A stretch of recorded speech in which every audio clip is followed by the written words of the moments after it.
నమస్తే, welcome to journalist scene. దేశంలోనే అత్యంత పెద్ద లెక్కర్ స్కామ్ అని చెప్పేటువంటి స్కాము ఆంధ్రప్రదేశ్లో జరిగింది. దానికి కర్త క్రియ వైసీపీ ప్రభుత్వం, అప్పటి ముఖ్యమంత్రి జగన్మోహన్ రెడ్డి అనేది ఒక పెద్ద ఎత్తున చర్చ కూడా నడుస్తుంది. ఇన్వెస్టిగేషన్ జరుగుతున్నటువంటి విధానం కూడా అవే అంశాన్ని ధృవీకరిస్తున్నాయి.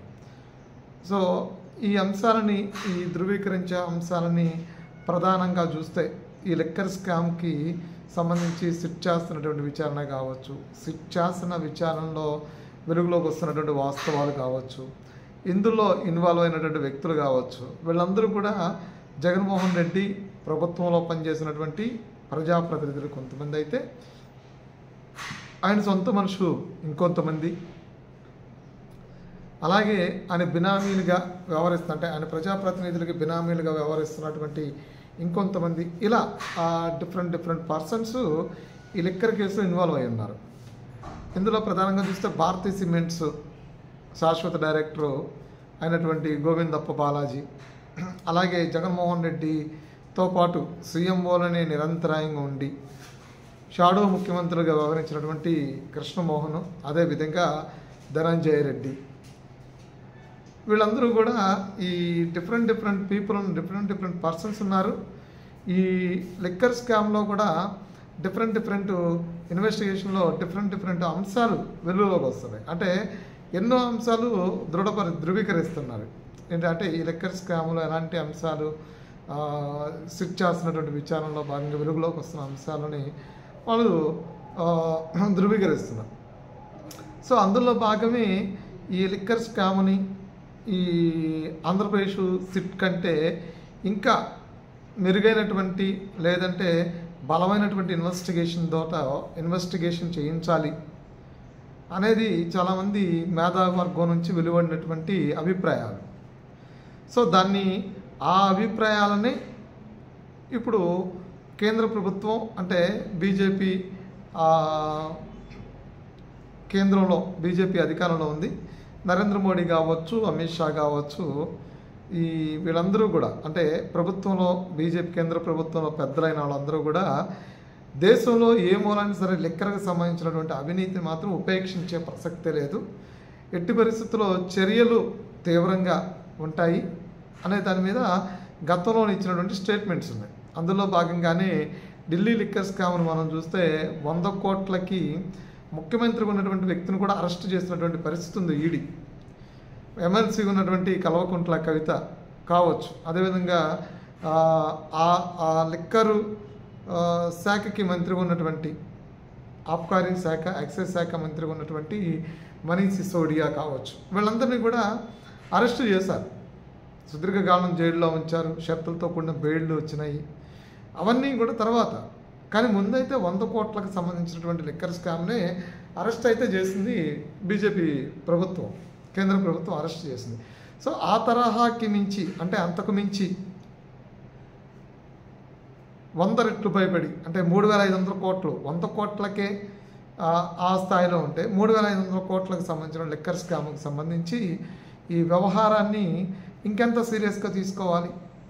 సో ఇక్కడ సిట్టు దీన్ని దర్యాప్తు వేగం పెంచడమే కావచ్చు, దర్యాప్తులో ఉన్నటువంటి భిన్నమైన కోణాలని అన్వేషించడమే కావచ్చు, దర్యాప్తులో ఈ కేసులో ఇన్వాల్వ్ అయిన వ్యక్తులను విచారించడమే కావచ్చు, అరెస్టులు చేయడమే కావచ్చు, వాళ్ళ దేశం దాటి పారిపోకుండా లుక్అవుట్ నోటీసులు జారీ చేయటం, లేదా డొల్ల కంపెనీలకు సంబంధించినటువంటి పెట్టుబడులు, ఆ పెట్టుబడులు ఎవరో డైరెక్టర్లు ఉన్నారు, ఎవరో ఆ కంపెనీలకి ఓనర్ల యాజమాన్యంగా ఉన్నారు, వాళ్ళకి లిక్కర్ స్కామ్కి రిలేషన్ ఏంటి, వాళ్ళకి జగన్మోహన్ రెడ్డికి రిలేషన్ ఏంటి, భారతీ ఈ సిమెంట్స్కి లిక్కర్ స్కామ్కి ఈ డబ్బులు ఎందుకు అందులోకి మరలాయి, అదేవిధంగా రియల్ ఎస్టేట్లో ఎవరు ఇన్వెస్ట్ చేశారు, సినిమా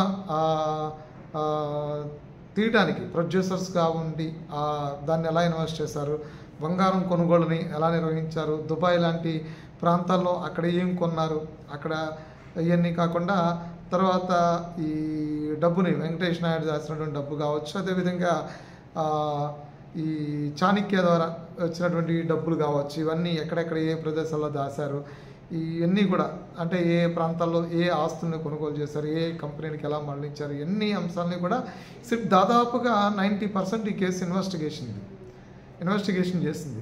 సో ఇంకా ఈ కేసు సిట్ ఇన్వెస్టిగేషన్ చేస్తూ ఉండగా కేంద్ర ప్రభుత్వం ఇప్పుడు ఈడీ అంటూ కూడా ఈడీ దర్యాప్తు అంటూ నిన్నటి నుంచి చర్చ మొదలైంది. లిక్కర్ కేసు ఈడీ దర్యాప్తు చేస్తుందని. సరే, ఇందులో ప్రధానంగా కొన్ని అనుమానాలు కూడా వ్యక్తం అవుతున్నాయి. ఎందుకంటే ఆంధ్రప్రదేశ్లో జగన్మోహన్ రెడ్డికి బీజేపీకి చాలా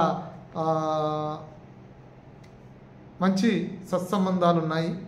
ఈ సత్సంబంధాల నేపథ్యంలో ఈడీ ఈ కేసు దర్యాప్తు చేస్తే కేసు నీరు గారిపోతుందేమో, లిక్కర్ కేసు నుంచి జగన్మోహన్ రెడ్డి తప్పించుకుంటాడేమో. ఎందుకంటే ఇన్వెస్టిగేషన్లో అంతిమ లబ్ధిదారి తర్వాత ఉన్నటువంటి వ్యక్తి, అంతిమ లబ్ధిదారి ముందు ఎవరైతే ఉన్నారో ఆ వ్యక్తి కూడా మిథున్ రెడ్డి కూడా అరెస్ట్ అయ్యి ఉన్నాడు.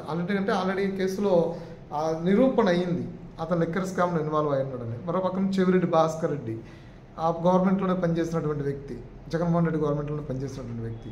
మిథున్ రెడ్డి ఇంకా కంటిన్యూషన్ ఎంపీగా ఉన్నాడు, ఇప్పుడు సిట్టింగ్ ఎంపీగా ఉన్నాడు. మరి ఈ పరిస్థితుల్లో ఇలా జరుగుతున్న నేపథ్యంలో జగన్మోహన్ రెడ్డి లిక్కర్ స్కామ్ నుండి తప్పించే ప్రయత్నం ఏమైనా జరుగుతుందా? ఎందుకంటే సిట్ దాదాపు ఇంతకాలం దర్యాప్తు చేసిన తర్వాత బీజేపీ ఎందుకు ఇప్పుడు అని చెప్పంటే ఈ 2 వెర్షన్స్ వినిపిస్తున్నాయి. లేదు ఇంతకన్నా ఇంకా మెరుగైనటువంటి బలమైనటువంటి ఇన్వెస్టిగేషను, బలమైనటువంటి దర్యాప్తు సంస్థ అంటే అది ఈడీ కాబట్టి అరెస్టుల్లో కానీ ఎక్కడ కూడా జాప్యం జరగదు, కేసు ఇన్వెస్టిగేషన్లో కూడా ఇంకా బలంగా జరుగుతుంది, లోతుగా ఇంకా దర్యాప్తు జరుగుతుంది అనేది ఒక వాదన అయితే, మరో వాదన ఏంటంటే సత్సంబంధాల వాదన. జగన్మోహన్ రెడ్డికి బీజేపీకి ఉన్నటువంటి సత్సంబంధాల్లో భాగంగా మొన్న కూడా జరిగినటువంటి ఉపరాష్ట్రపతి ఎన్నికలకు కూడా ఇటు 11 మంది, ఇటు రాజ్యసభ కావచ్చు లోక్సభ ఎంపీలు 11 మంది కూడా మద్దతు ఇచ్చారు బీజేపీకి. అది ఓపెన్గా జరిగినటువంటి డిస్కషన్సే కదా, ఓపెన్గానే దాని మీద చర్చలు జరిగినాయి కదా, బీజేపీ అడగటం వాళ్ళు మద్దతు ఇవ్వడం కూడా జరిగింది కదా. ఈ నేపథ్యంలో ఇటు ఈడీ దర్యాప్తు అంటూ కూడా దీన్ని ఎక్కువ కాలం సాగదీసేటువంటి ప్రయత్నం ఒకటి జరుగుతుంది అనేది ఒకటైతే ఆస్పెక్ట్ అయితే, ఇంకో ఆస్పెక్ట్ ఏంటంటే ఈ లిక్కర్ కేసు నుంచి జగన్మోహన్ రెడ్డిని ఉపశమనం కలిగేదానికి ఈ దర్యాప్తు ఏమో అనేది కూడా జరుగుతుంది. మరి ఏది జరిగినా లిక్కర్ కేసుకు సంబంధించి ఇప్పటివరకు జరిగినటువంటి దర్యాప్తుని దృష్టిలో పెట్టుకుని ఉండాల్సిన అవసరం ఉంది. ఎందుకంటే అంతిమ లబ్ధిదారి తర్వాత వ్యక్తి అయినటువంటి మిథున్ రెడ్డి కూడా అరెస్ట్ అయ్యారు.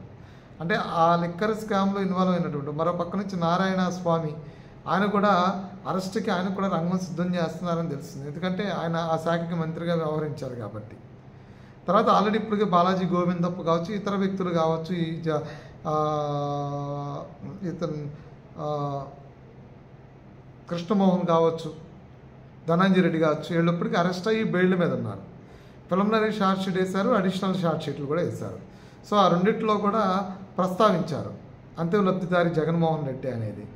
సో ఈ కేసు ఇంకా ఇన్వాల్వ్ అయినటువంటి వ్యక్తులు ఉన్నారని కూడా ప్రస్తావించిన నేపథ్యంలో ఈ కేసు నుంచి వీళ్ళు తప్పించుకుంటారు అనేదానికి అవకాశం లేదు అనేది మాత్రం స్పష్టమవుతుంది. కానీ సిబిఐ ఈడీ దర్యాప్తు చేయడం ద్వారా జగన్మోహన్ రెడ్డికి బీజేపీకి ఉండేటువంటి సత్సంబంధాల అంశం మాత్రమే ప్రధానంగా కొంతమందిలో ఒక ఆలోచన రేకెత్తిస్తుంది. ఈ ఆలోచన ఏంటి అంటే ఆయన కేసు నుంచి ఆయనకి ఉపశమనం కలిగేదానికి ఈడీ దర్యాప్తు అనేది. సో దానిలో లోతైనటువంటి అంశాలు ఇంకేమున్నాయో, సిట్టు ఏ విషయాలను బయటపెట్టబోతుందో, సిట్టు తర్వాత ఇన్వెస్టిగేషన్ ఈడీకి ఇచ్చేటప్పుడు ఏ అంశాలతో కూడినటువంటి అంశాలను ఇప్పటివరకు ప్రస్తావించారనేది ఓవరాల్గా చెప్పిన తర్వాత ఈడీకి ఇస్తారు కాబట్టి.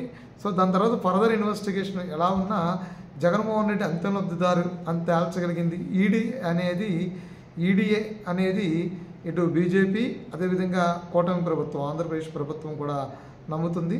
సో దాన్ని విశ్వసించాల్సిన బాధ్యత అందరి మీద కూడా ఉంటుంది. ఫర్దర్గా ఏం జరుగుతుంది ఏంటనేది ఆఫ్టర్ ఇన్వెస్టిగేషన్ మాత్రమే తెలిసే అవకాశం ఉంటుంది.